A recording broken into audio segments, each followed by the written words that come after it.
The Senator of Busia County, Okiya Omtata, is our guest today. Good morning, Senator. Morning. How are you? Very well, thank you.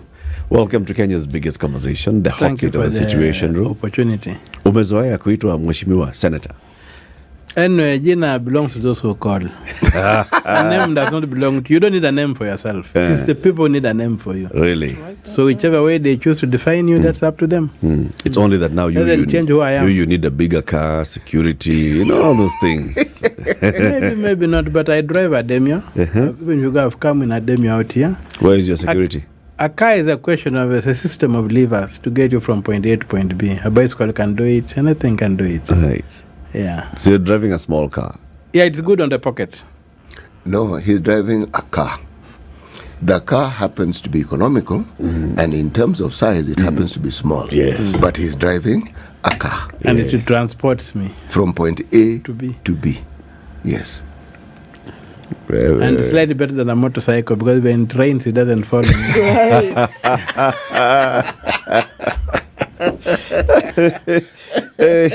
All right, Senator, people have known you to be the mtetezi of everybody. The person who raises issues on behalf of Kenyans. And by the way, before we leave the size of a car, when the Pope came here, and I'm Catholic, when the Pope came, what kind of car did he drive? From the airport to... What has he driven in, actually? I don't know. Tell us. A Honda Civic. It was a Honda Civic, eh? Yeah. No, this is the point where now I'm feeling there's something holy about that car. Yeah. You're going to look for a Honda Civic. Me, I think I'm going to buy a Honda Civic. Blessings mingi. Impartation of holiness. Yes. Yeah. So that's how things are. Karibu sana. Asante. City has the day's proverb. Yes, our proverbs for the whole of this week come from the country of Malawi. Do not use an axe to do embroidery. Do not use an axe to do embroidery. Senator, what do you understand from this proverb? What's your interpretation? I think it just says do things the way they're supposed to be done. And if I would go to St. Thomas Aquinas, who is one of the fellows I read a lot, in his principle of completeness, he says, if something is worth doing, it's worth doing well. Otherwise, leave it alone. Yeah. Okay, he's put it if something well. is worth doing, Do it well. do it well. Yes. Bas. Very, very important. Senator, we know you as a very litigious person. Every time there was an issue that you felt this one, there's something wrong, you went to court and you raised it. And in many cases, courts agreed with you. In some cases, courts did not agree with you. And that's how it's supposed to be. Right? And that's how it should be. But at the end of the day, whichever way it goes, you raise the an law issue. is clarified. Very good. Yeah, jurisprudence is developed. This time, you have gone to court about the Finance Bill 2023. Yes. Okay. You're a legislator. Yes. Laws are made in Parliament. Yes. Who are you taking to court? One to two things. First of all, given the mutilation of the Constitution by the Uhuru administration, the Finance Bill does not go to the Senate. When Ekwe Thuru was the chair, was the Speaker in the Senate, he had set very high standards, and the executive decided to lock the Senate out of the budget process. Something I'm again litigating to get the Senate to be involved, because what you get is supposed to be an act of Parliament. And the Constitution defines Parliament as made of the Senate and the National Assembly. There's no act of the National Assembly. So if one house doesn't consider it, it's not an act of Parliament. It's basic, you see, and there are requirements for that. So it doesn't come to the Senate, so I'll not have any opportunity in the House as things stand today. Yeah. Unless my petition succeeds. There's an earlier petition I filed in December that the finance bill must come to the Senate. It has not been determined. So that's a pending one. It's a pending one, and I cannot therefore say that I'm going to wait for the finance bill in the Senate. Yeah. In the National Assembly, there was a call for submission of memoranda. Yep. I submitted. I did not ignore it. But I'm also a member of the House, so to speak, of the Parliament. And the discussion there. People talk. And the majority side is locked. It's in a chokehold. They are just robots. They have no mind of their own. They have lost the autonomy from the executive. Like they are like mashed potatoes. So there's no point expecting anything from that house. Okay, so essentially, because you saw this, that if I can just open up a little bit of what you've said, is that from the National Assembly, in terms of debating this, in terms of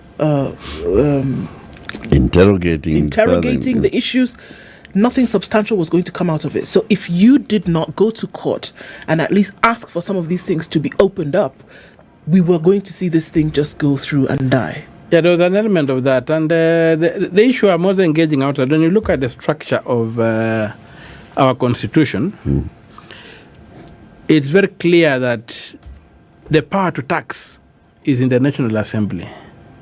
The executive is supposed to propose, and then the National Assembly determines.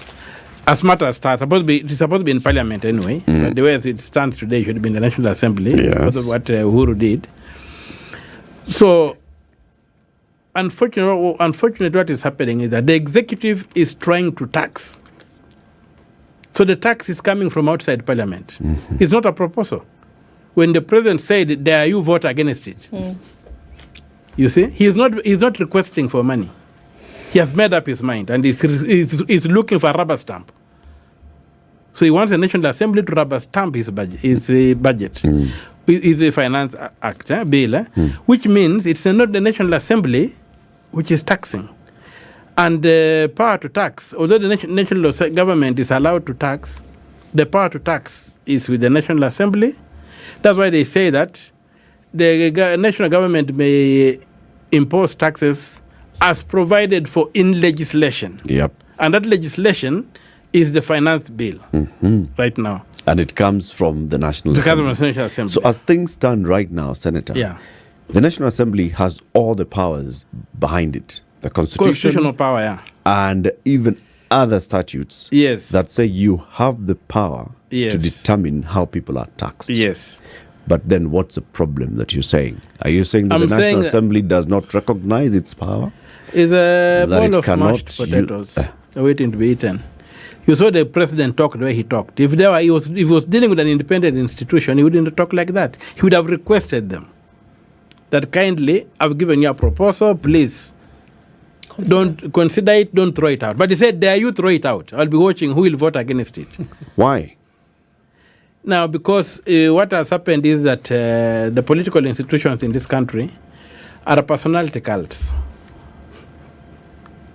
And that's why I'm not just saying, even if you look at the opposition side, a lot of what their MPs end up doing in Parliament is driven from outside Parliament by their leaders. When you look at the government side, it's the same.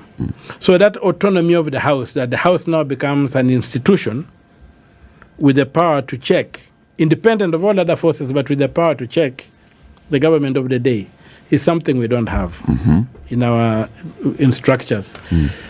You have seen that some of the issues that have come, which I'm again prepared to challenge, you have seen the president write letters to the speaker saying, in the next year, I want to see this debated. The president has got no capacity to do that. He can only introduce a bill through the Attorney General. Or he waits for a bill to be debated, then he can reject it with this memorandum. Saying why he's rejecting it. But when he says, I want to see this, I want to say this, I want to say that, where does he stand in the Constitution? He's trying to run this country like he's the law. Like his word is the law. And that's basically what we are saying it should not be allowed to do.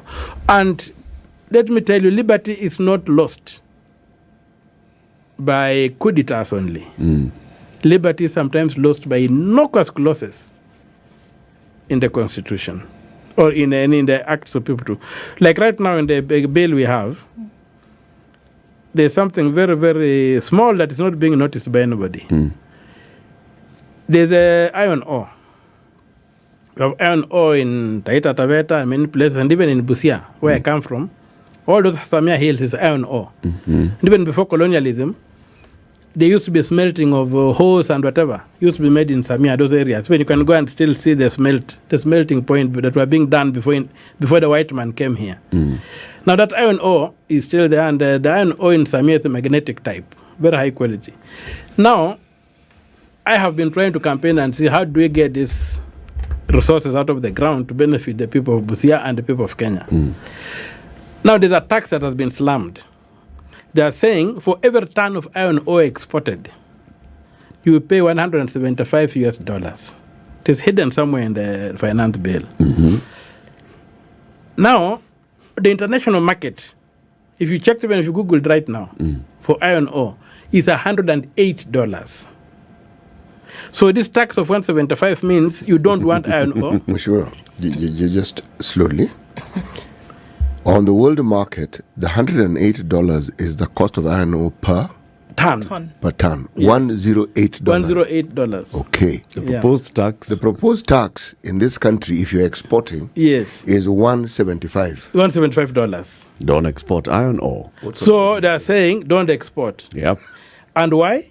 If you look at it, if you are driving to Mombasa, there's around Mariakani. It's a big plant that has been put there by Devki.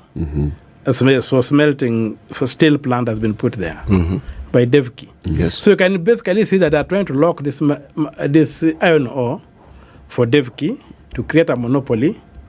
But then the tragedy is that there's a non-magnetic and magnetic iron ore. The Devki plant can only do non-magnetic. So CEO Mtata can also open his own plant. But where? What stops you from stopping opening where a do plant? where do I open that? In the Samia issue Hills. there should be open competition. Let people get value for their iron ore. I hear what you're saying, Mheshimiwa. Let people get value for their iron ore. And it's not, why I'm must looking we at- export the raw material? First of all, it's a property of the people, whoever will have invested in it. Okay? So, if there's no technology for adding value that can be exported, if you want to build local industry, come up with the formula for a local industry that is open to competition. You see what I've done with macadamia in Meru. You see what I've done with the korosho in the coast. You'll get a bin of korosho is about 10 shillings. One seed of korosho. Well, that thing goes for about 100 and there's about 10 seeds inside. It's about 100 shillings. But you can look at the korosho industry. Because they locked it from being from an export market, they created local monopolies who then exploit the farmer. The farmer has got no option where to sell. In fact, there's a bill now by the governor for Kirinyaga, for the senator for Kirinyaga, trying to get that law reversed so that people can be free to export and benefit from the benefits of competition. They're saying they are locking this in for the local industry, but then they create monopolies that do what? That oppress people. Is it that there are other interventions that are creating these monopolies? Because, Mheshimiwa, for a long time, we've been talking about how Kenya and African countries have just been selling raw material, no value addition, and therefore not earning optimum what they should be earning. Now, if there's a move by the government to discourage the exportation of raw material and encourage value addition in the country, what's wrong with that? Yes, but let it be reasonable. Let it be open to competition. So that's what I was asking. Are there other interventions that are locking out competition? Is there something in law that blocks Okiya Mtata from setting up an iron ore smelting plant anywhere in this country? No, I don't know if they are. But one thing that I also realize is that if you went to a place like Busia today, okay, with the kind of power we have, which is largely 11 kVA, can you set up industry? Is there infrastructure for it? There isn't. And for right now, one of the things I'm really fighting for is to have a substation. And from where I come from, you see this power, this is big, the 312 volt power lines that come from Uganda to Dandora. those lines. I'm trying to fight that there should be an earth station. There should be a substation in Busia whereby the lines can be dropped to supply power to Bungoma, to Busia, to Siaya, and stuff like that. Otherwise, you just observe the electricity passing over your head. And high voltage, and it's not helping you. So you can't set up industries. I can't set up industries. I want to ask specifically, because you've gone to court about the finance bill. What are you challenging in the finance bill? I'm challenging it to a finance bill on two aspects, two broad aspects. One is the constitutionality of what is being done. The other one is the merit of what is in the bill. So on the constitutionality of the bill, I begin with the issue like when you go to, I've just told you that the finance bill does not go to the Senate. Yes. And yet there are very many laws that are proposed to be amended, which were enacted by both the Senate and the National Assembly. So how does one house amend laws that were done by both houses? And laws that affect devolution? Even take something like betting and whatever. The law on betting, first of all, is a devolved function. The national government is left with the policy. They are imposing taxes on betting and stuff. They are amending the Betting Act, which was enacted by the Senate and the National Assembly. So how does one house amend this kind of laws? You have been talking of housing. Housing is devolved. They are engaging in housing, then the Senate is locked out. How does it work? You see. You have seen that trying to amend the law on statutory instruments through the Finance Act. Now, the Statutory Instruments Act, a law, is one that controls the power of the national government to make law or to make regulations or subsidiary legislation. So you'll find that these laws are supposed to expire after 10 years.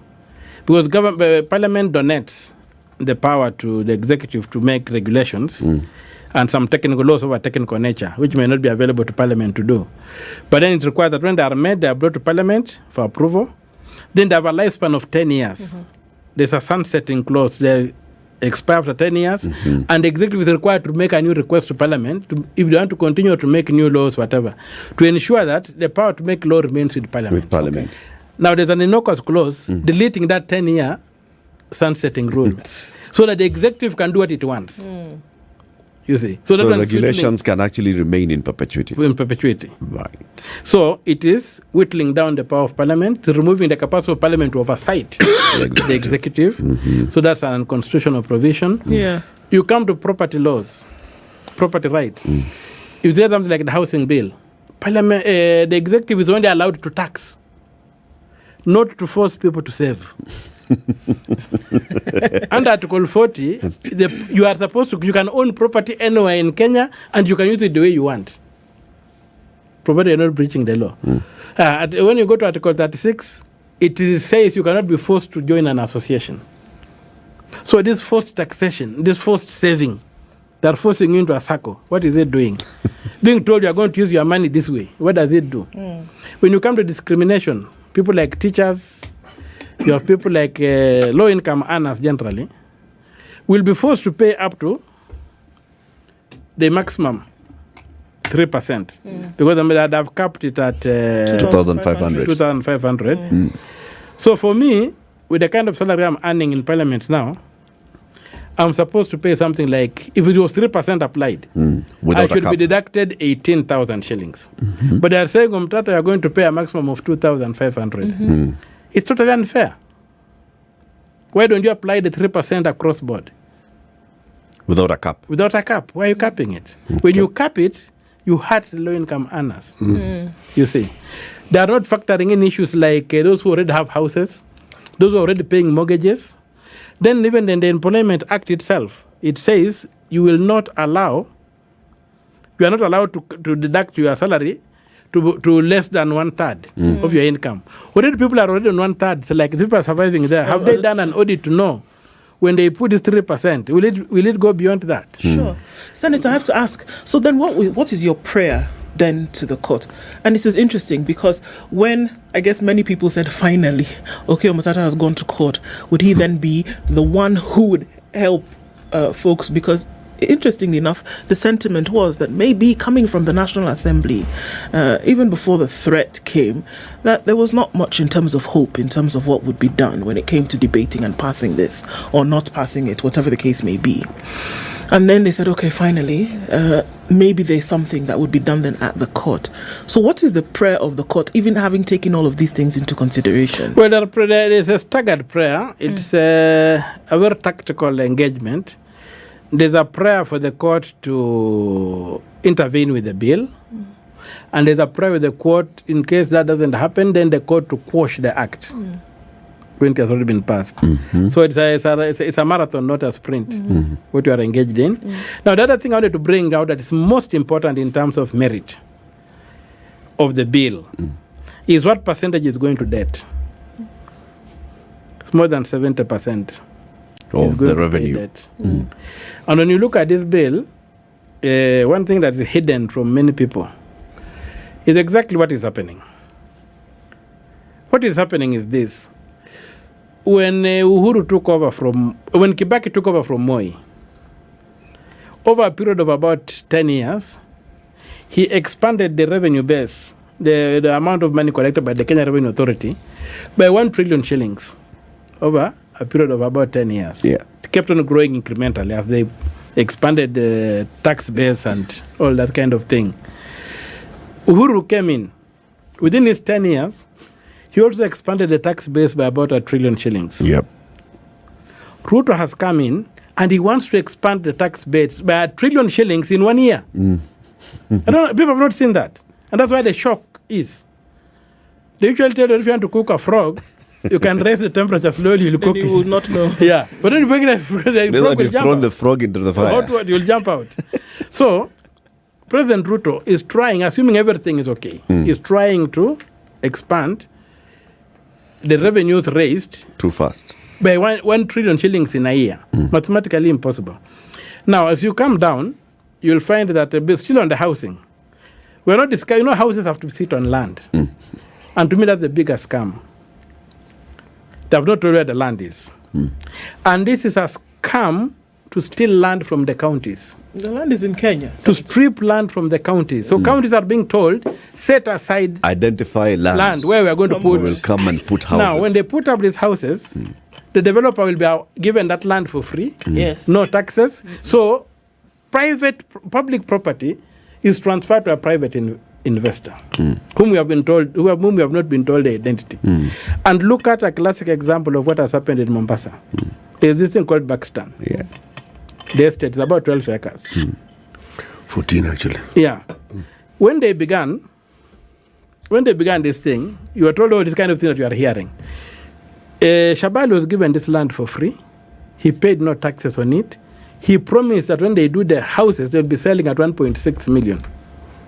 Right now, the lawyers are asking for 6 million. He got the land for free. The county lost the land. And the people who are supposed to be in low housing are not getting it.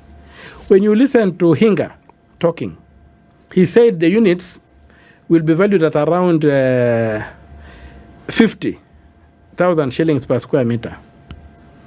Now, if you go to Great Wall out here, you will find that the units are going for about 30,000 shillings a square meter.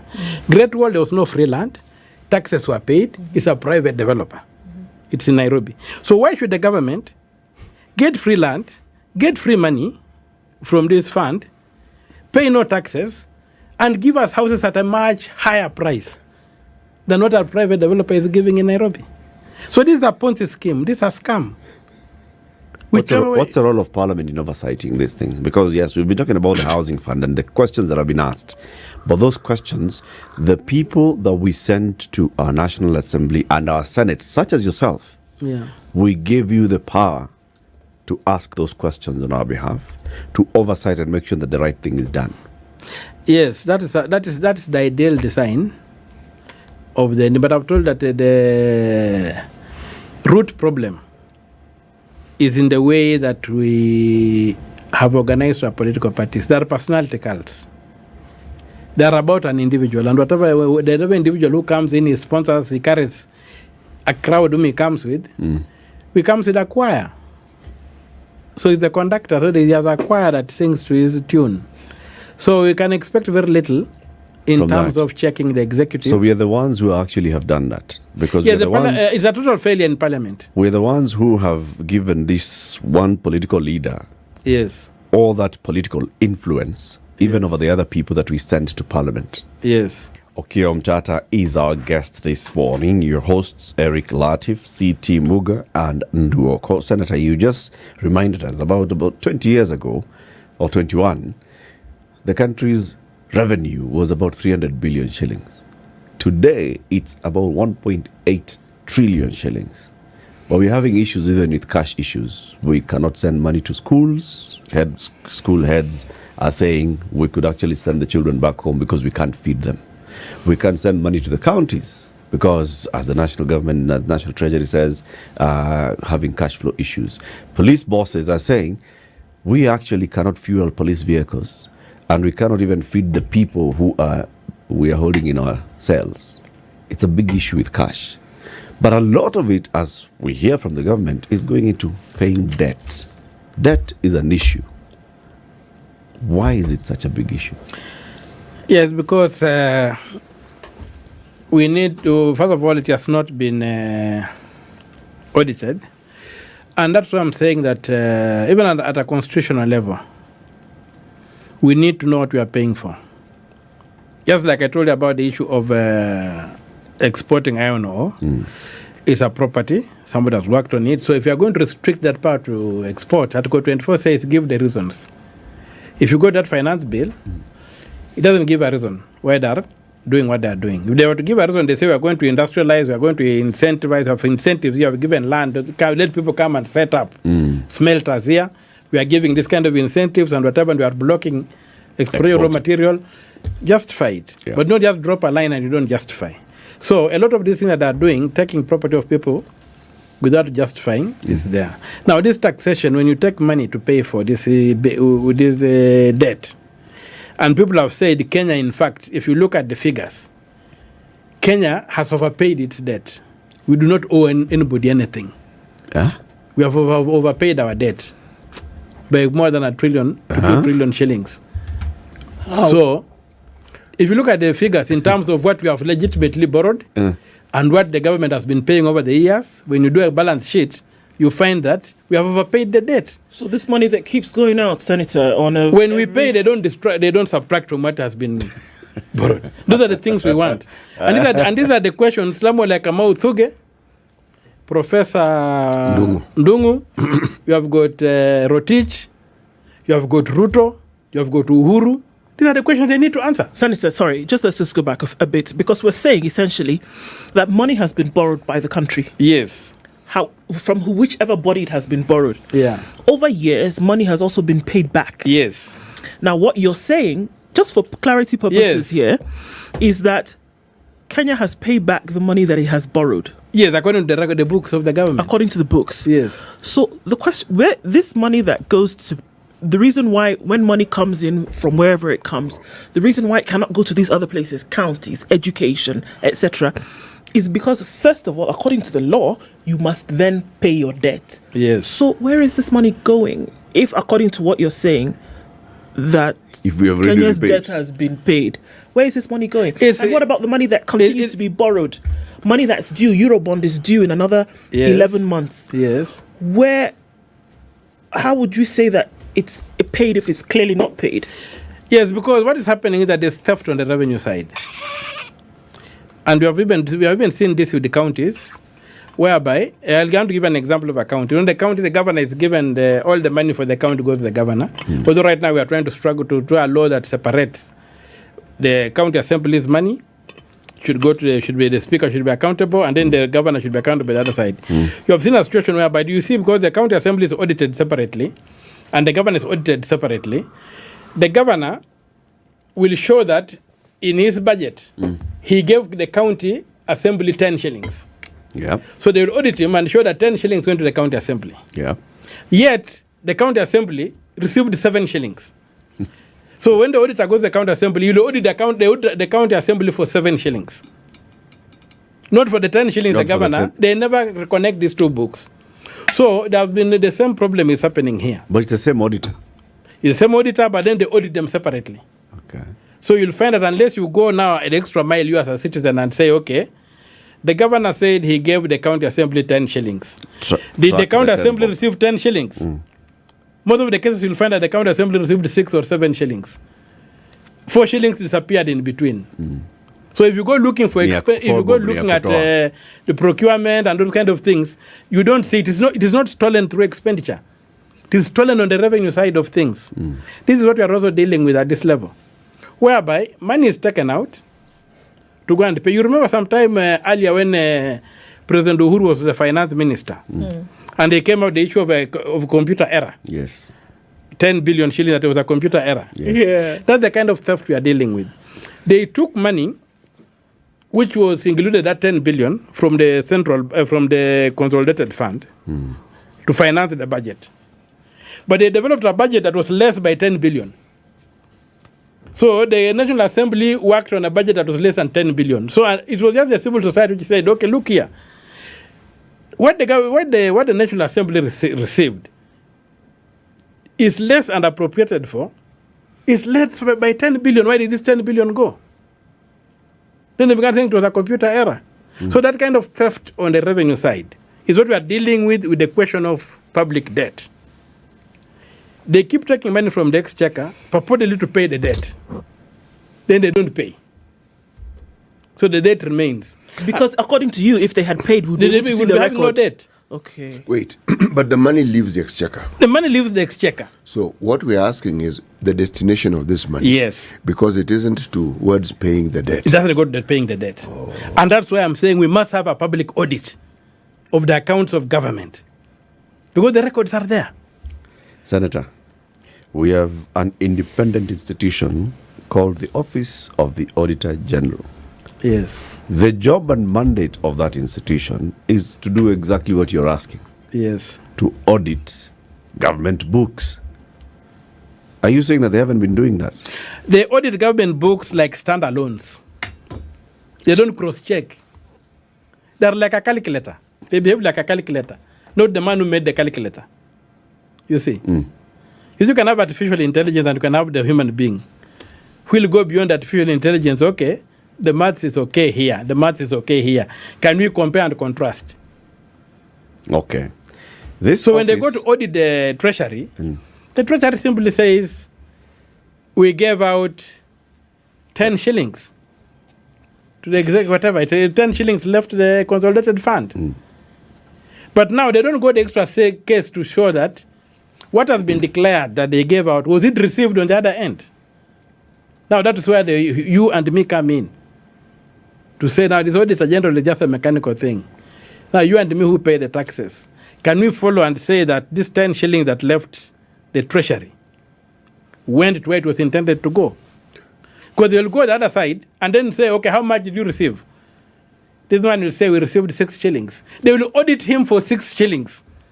Here they've audited this guy for having released 10 shillings without following up to connect the two, to cross-check and confirm that what was released here is what was received the other side. So the auditor does his work but like he's auditing different planets, not even different. So the auditor people. is not doing a comprehensive job. I think that's how the act is structured. Okay. But then the consumer of the report that comes out of the Office of the Auditor General is primarily Parliament. It's Parliament. So Parliament should be able to pick these things out. It's supposed and to ask do these that. questions of the Auditor General. Go to Parliament and look at yourself. Where are they in terms of the reports of the Auditor General? 3 or 4 years back. 4 years. It's generally historical, yes. So you'll find that these things, they just become academic. And that's why the people themselves must stand up. That's why Article 1 comes in.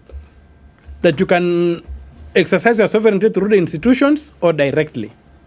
So outside institutions, we must audit the public debt.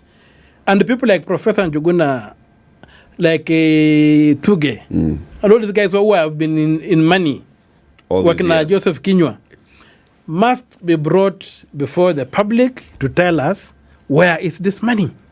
But also beyond that, Mheshimiwa, as the sovereign, we should ask those questions, yes, of those who have sat in those offices in the executive, but also those who have sat in those offices in the independent offices and in parliament.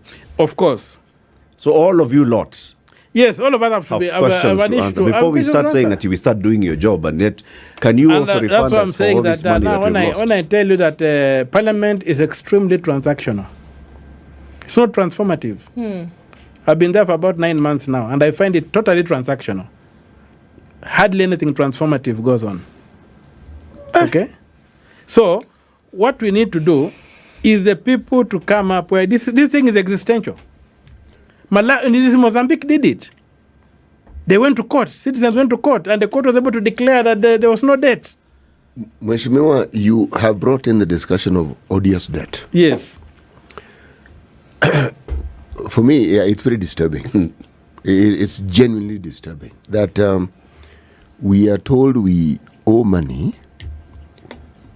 Money leaves. Is it exchequer or is it? It's the exchequer that pays fund. Yeah. And it actually goes towards paying whoever it is we're told. But yet, when we look at our debt portfolio, the balance sheet, it is not reduced. It's not reducing. Okay, so this money goes somewhere. Now, explain to me, because I don't understand the way the government works. When we borrow money, we know whom we borrowed from. Yes. So when we are paying, presumably you're paying back from the person whom you know you borrowed from, isn't it? Yes. Is it then likely that you could be paying someone whom you didn't borrow from? I think it's just being pocketed. A big proportion of it is being pocketed. So what they just do, they try just to tamper around with a few interests so that you don't look like you have defaulted. But substantially clearing the debt, a lot of the money is being pocketed. And that's why we need to just say, where does this money go? Because money cannot disappear. But then, Senator, if you borrowed money from a bank today and you have a repayment plan, right? You're supposed to pay interest plus installments, X amount, either quarterly, monthly, whatever period. And it's known to whom you're repaying the money. Yes. When the amount of money is due and you don't pay the bank, you pay Okia, the bank will raise a question. And that's why what we are facing today. Are we Kenya is at the risk of defaulting. And that's why the president is trying to say that let us squeeze everything we can in 1 year to raise $1 trillion shillings. Expand whatever it is. So that's what exactly what has happened. Now the debts we have reached due. a point of no return. They are due. Because we have been tampering around with the repayment plans. And that's why we must come down and audit these debts. Some of these debts even did not reach Kenya. The money did not reach here. The money was paid offshore. There was a time the Uhuru government amended the Public Finance Management Act to allow for them to create offshore accounts to make payments offshore, because under the law, all money by government should come to the consolidated fund. Parliament should then decide to appropriate that money, and the control of budget should control how it is now spent. You see? Yep. Take an example of the SGR. Not a coin came into this country from China. All money was paid in Beijing. The debt was factored here. And that's one of the things I fought until the Court of Appeal agreed with me and said that this thing was unconstitutional. And that's basically an odious debt. We are now in the Supreme Court slugging it out. But the issue is, money should come to Kenya. Then Parliament should decide how that money is used. And then the control of budget supervises how the money is used to ensure that it's value for money. That's why these people came up with that vehicle where they amended the Public Finance Management Act and purported to override the Constitution with an act of Parliament. And now they borrow money offshore and keep it offshore. Is this the same issue that Edward Ouko raised on the 2 billion euro bond, the one where the president almost went ballistic on? And he nearly fired him. Was it for me that I went to court and stopped the firing of Ouko until he finished his term? Ouko stayed in office because of my court orders. Ouko wanted to go to America to look for the money. Yeah, to look for the money. Because that money didn't come to Kenya. Did not come here. And now that money is due for payment. This money which didn't come to Kenya. It's due for payment this year. Okay. And these are the things we are saying. We must, as people of Kenya, step up to the plate and say, let us now check. You have a house girl. Okay, you have a baby. You buy all the formulas and whatever. But when you come back, you find your baby has got kashako. You wonder. You wonder what is happening. And the housemaid is flourishing. You see, so the maid is eating the baby's food. And the time has to come to find that they made. You've given it a different perspective because, for the last few weeks, as humorous as that is, for the last few weeks we've been here complaining, saying, you're taxing Kenyans more, you're asking them to give money more, and then to say that you want to essentially fund the government. But you're giving it a totally, a different perspective here, whereby we're saying, actually, no. What's happening is that the things that you're telling us that this money is for, they're actually not for. And for citizens to be more involved when it comes to interrogating some of these matters, yes, we come to the fact that a lot of times citizens are encapsulated with a survival on a daily basis. Yeah. Okay? So here you are and you're waking up in the morning, you read and you're told that schools will close because where you've sent your child, perhaps they don't have enough. Yeah. Somebody's going to be sick and you're going to have to contribute towards that. You saw the NHIF. NHIF now is not paying. Exactly. So then you go to hospital even with the said contribution that you've made and your card will not function. Yeah. Right? So those are the things that we're talking about. At the same time, we are saying, let's have some participatory governance on the side of citizens. Yeah. How do we create that? How do we do it? Because look, you've done this very, very well. You've almost mastered the art of being able to go and litigate on many times behalf of the citizen. How do citizens get more involved in this to really understand the nitty-gritty of what is going on? Because here we are getting perspectives that perhaps we had not considered previously. And saying, Kenyans, be aware of what is really happening, take off the scales from your eyes and see what is really going on. Yeah. Who helps to remove those scales? There's supposed to be a lot of, say, political education, not necessarily civic education. There's been a lot of civic education telling people you vote here, you take here, you should get a paper. Mm-hmm. But the political education is what has not happened in this country. For people to realize, I've been seeing a clip by Margaret Thatcher the other day on taxation, where she says that the government does not have its own money. So you cannot talk of public funds. We are not going to talk of government money. It is taxpayers' money. So if it's your money, and you know very well if it's your money, even you, right now, if somebody wanted money from you and it's your money, you will have to say, you'll have to ask this guy questions, why are you taking my money? So those are the kind of things we need to do. So this country needs political education. And that could only come through political parties. If we had political parties that are serious in terms of governance, and not as vehicles of driving people to assume high office. Vehicles of entering office, but vehicles that shape policy and demand good governance, then those kind of things would help people. So the country needs political education. For everybody to understand. To understand what is really happening and what we mean by a state. What we need, even look at the name of Kenya. The Republic of Kenya. Yeah. What does the word republic mean? It's a government of law, not a government of men. Yeah, we are not a kingdom. We are not a kiosk. We are not anything else. We are a republic. We are a republic. Yep. So the word republic, people don't even understand what it means. They think it's a decoration. It's not. It means a certain system of governance. Where and how Republican... Are we being Republican when we use public office to steal? Are we being Republican when we create a very large establishment? Are we being Republican when we don't account for what we do? So when we talk of Republic of Kenya, that word republic, people don't understand what it means. They think it's a decoration. It should mean something. Yeah, it's a political theory. That this government, this is a country run on certain principles. Senator, the person who's coming to the show after you is the chairman of the National Assembly's Public Accounts Committee. Yes. The Honorable John Mbadi. What question would you like us to ask him with all those things that you've said? Yes, ask him if they are going to move a motion to audit the public debt. Because all these things, 70% is going to pay something fictitious. Is this committee ideally the committee that should take up this job? Yes. In the National Assembly? And the Assembly, because they've locked us, the Senate, out of many issues, given what Uhuru did. But I'm personally fighting to get those things reversed so that the Senate can participate in money matters directly.